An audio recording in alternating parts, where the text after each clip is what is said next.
This is a $500 suit, but this is a $4,000 suit.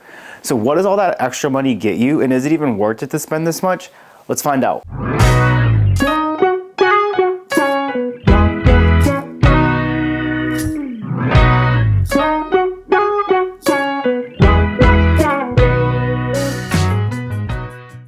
So it's 2014 and I need a new suit. After wearing suits from Burlington my entire life, I figured it was time for a proper suit as I was entering my junior year of high school. I walked into Nordstrom during their anniversary sale, not knowing anything about suits, and walked out with this one in hand. I did zero research prior to that purchase, so in this video, I figured I'd test 3 different suits at different price points so you guys can avoid the mistakes I made along the way. With suits, there are 3 different levels that really differentiate pricing and quality. The first level will typically be around $200 to $300, however, this one from Hugo costed about $500 at the time. I walked into Nordstrom and talked to a sales associate, and they told me Hugo was like a trendy entry-level line to the Hugo Boss family. I took his word for it and assumed that it'd be decent quality because of the name on the tag, and ended up spending $500 on a suit that's actually worth about half. Suits are typically given structure to give your body a flattering shape, and at this price point, that's done through a process called fusing. Majority of the suits you'll see in department stores will be fused because it's easier to produce and they're a lot cheaper than the other options. So with the fused suit, you'll have a cardboard, boxy-like feel that doesn't really drape to your body naturally. You'll notice this especially when your arms are in motion around the chest and upper back. The jacket seems to move as a single unit rather than flexing as needed. During the warmer months, heat will also become an issue as the fusing allows no breathability and the inner is lined with synthetic materials like visco and acetate in this case. Detail-wise, the news doesn't get much better. You won't be seeing functional buttons, detail stitching, or a buttonhole on the lapel in this case. While the 100% wool and the fact I had it tailored makes it look presentable and wearable, the feel of the wool or the final fit wasn't really anything to write home about. So this suit is definitely not worth $500. I really wish I would have done some more research before I bought it a few years ago, but I didn't really know too much back then. The overly skinny lapels just aren't in fashion anymore, and with the fabric also lifting from the fusing itself, creating these weird ripples and bubbles, I do think it's getting time to retire this suit. Let's go on to the next one to see if there are any better options out there for a similar, if not slightly higher price point. Let's move on to Suit Supply. These guys are the go-to recommendation for a suit when anyone asks online or on Reddit, so I was super excited to try my first suit from them. I wanted to go in and try to create a suit as close to my Tom Ford one as I possibly could to see if they could compete. Off the rack, they start around $500, but can go up to around $2,000 for a custom-made one with all the boxes ticked. Yes. Ivy, can you maybe walk us through the process of what we're going to be doing today? With Suit Supply for one, we specialize in hand craftsmanship and also tutorial designs. We offer so many fabrics. So with custom made, it is going to be like a 3-step process, okay? So the first step is fabric selection. Let me show you guys. Super excited. So these are all our options right here. So these are all of our books here into our spring and summer book. I'm going to be doing like a full suit of this. Yeah. I'm going to say try to find something with a blend in there, okay? Look at this. This is a blend here. Yeah. Yes, this is wool silk. So lightweight. So wool lightweight, silk. yeah. So we utilize a floating canvas as 2 pieces. Yeah. And then there's a bunch of stitching in between. Okay, yeah. so there's still airflow. Okay. So. Do you guys do full canvas or no? We do, yes. Yeah? So since we're gonna go into custom anyway, we do offer full canvassing. I got your back. I'll let you know what's best based off the fabric you select. For sure. Okay. But this blend here is the wool silk linen that we saw on the table. I think I like the feel of that one better. Yeah. Okay. I think that's gonna be similar to the suit that I already have. So maybe we can play around with the colors a bit, see what's out there. Yeah, absolutely. Let's do that. Awesome. This, just like I mentioned, just because of the hand craftsmanship, just because of the mill, just because of the weave, it is considered our luxury. Okay. Okay. All of these guys here, we're going to be looking at. Nice. This is the one that you just saw. I also can see you doing a lighter color too. Yeah. Lighter than this. We also carry this guy. Okay. This is also wool silk. Wow. That's super fine. Just super fine. Out of curiosity, what's like y'all's top of the line, like best of the best, most expensive fabric y'all have here? The most expensive fabric we have is probably going to be a Super 150. A Super 150, it's just the size of the diameter of the weave. All right, so 30 minutes later, here we are. I think we've narrowed it down to like 2 or 3. I really like this one. It's like a super fine fabric, but I'm thinking it's going to be a little too close to what I currently have. I think we've narrowed it down to this really deep brown. This is a pure wool, and then this is a wool silk. So this is like significantly softer. So pretty much what he has on right now. Yeah. And this feels like butter. It's insane. I think since it's a summer wedding, thinking we go with this one. Yeah, and yeah, I agree. This is very summery to me. Yeah. Off the racks, how much do those start off at? So we start off at $4.99 off the rack. Oh, wow. Yeah. So this one's gonna be a lot more, but at least we know Yeah. that the build quality from between those and these are identical, right? Like you guys Yes. put just as much care in the higher end models as y'all do in this like lower end We do. models. So that's awesome. We do, and we have a lot of pride in that Yeah. too. Okay, so based off what you told me, what we're gonna do is we're gonna go ahead and take this piece of fabric here, and then we're gonna turn it into a two-piece suit for you, right? Awesome. So jacket and trouser. Stick with the classic 2-button. 2-button? Yeah. Very nice. Keep it simple. You said peak lapel. This is the peak lapel here, Uh-huh. and then we have the notch lapel. Yeah. I'm a big peak lapel guy. Yeah. However, do you think that would fit the character of this fabric? Yes. You think so? I do. Awesome. I'm a peak person too. Yeah. Because I like anything that showcases like the shoulders. Yeah, points it gives you up, like that frame. Yeah. Exactly. Like a really It gives you that authoritative little, frame. Let's do that. Yeah. Let's go Harvey Specter.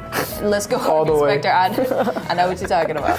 So the pockets, we have a couple of styles. We have the jetted pocket, which is just the clean slit coming across, and then we have the patch pocket here. Patch pocket is a little bit sportier, and then of course we have just the classic flap. Now I know you said flap. Yeah. I don't know if I feel about the flap with that fabric though. Yeah, I would go jutted. Yeah. Just to keep it really minimal. Let's do that. Let's let the lapels kind of do all the talking. Next up, we have the stitching that goes around the jacket here. That is what we call AMF stitching. It keeps the fabric from fraying on the ends. So you got the 2mm, which is the one you see on the table with the navy. Okay. And then you have the double stitching. Gotcha. So the 2mm just kind of represents how far each stitch is from the other one? Yes, but it has like this beautiful outline around the jacket. Yeah. And it's noticeable. I mean, once again, like, I kind of like the clean look of this. Yep. But what are your thoughts? What do you kind of recommend with this fabric? I love anything, again, that stands out. Yeah. I would go for the double for you. You don't think that'll be too much with the... Definitely not. With the pattern and stuff? Okay. Let's do it then. I'll take your word for it. No, nice. Talk to me about padding on the shoulder for you. Like, do you like the padding? I'm assuming you do because, you know, I don't mind it. Has that more formal look to it. Especially if we're doing, I think, the peak wide lapels. Yes. I think kind of having a nice structured top and then kind of like a flowy bottom. That would be nice. I think that might be the vibe. If you do want to offer just a little bit of structure there, I recommend this one. This is what we call a natural shirt shoulder. So there's still some padding up there. It's very minimal. Right? This is a full padding or? No. So this is natural. So it's only has it up here. Okay. I think the more relaxed Is better for this. They call it a natural shirt shoulder. They call it actually a spalla camiscia. Yeah. So this is actually my favorite one just because it does have that structure up there. It peeks out just a little bit and then it falls. Okay. Let's pick buttons. Ooh, fun part. Right? I think definitely like a brown for sure. No black on this. I agree. If you want to go tonal, champagne or this one, right? But if you want a brown, I would go for this one, the real horn button.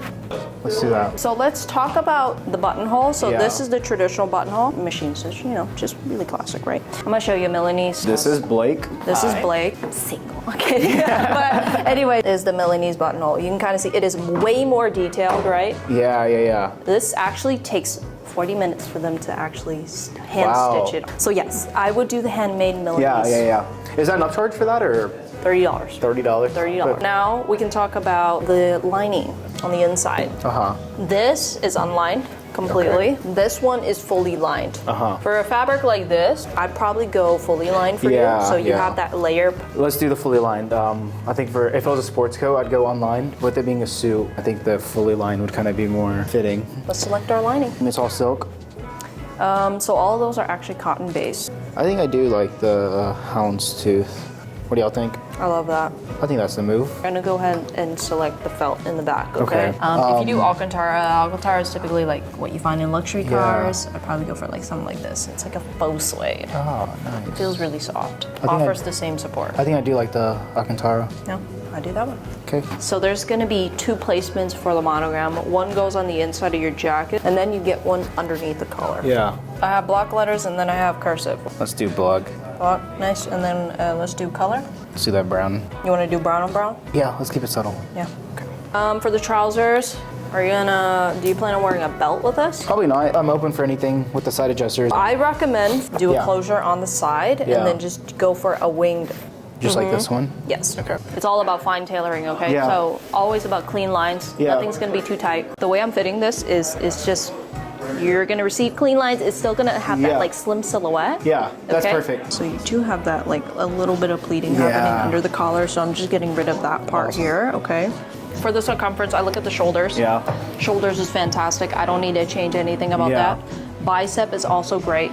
I love the forearms as well. Yeah. Chest, I started out with the size because the chest looks really good on this. Yeah. And price, with the vest included, we'd be looking at $14.77 before taxes. Okay? Yeah, so we kind of balled out, but I think it was well worth it. Definitely well worth it for a fabric like this. That's what I'm saying. Like you go to Canali, Xenia, or like Tom Ford or something like that, you're easily looking at double, if not triple that.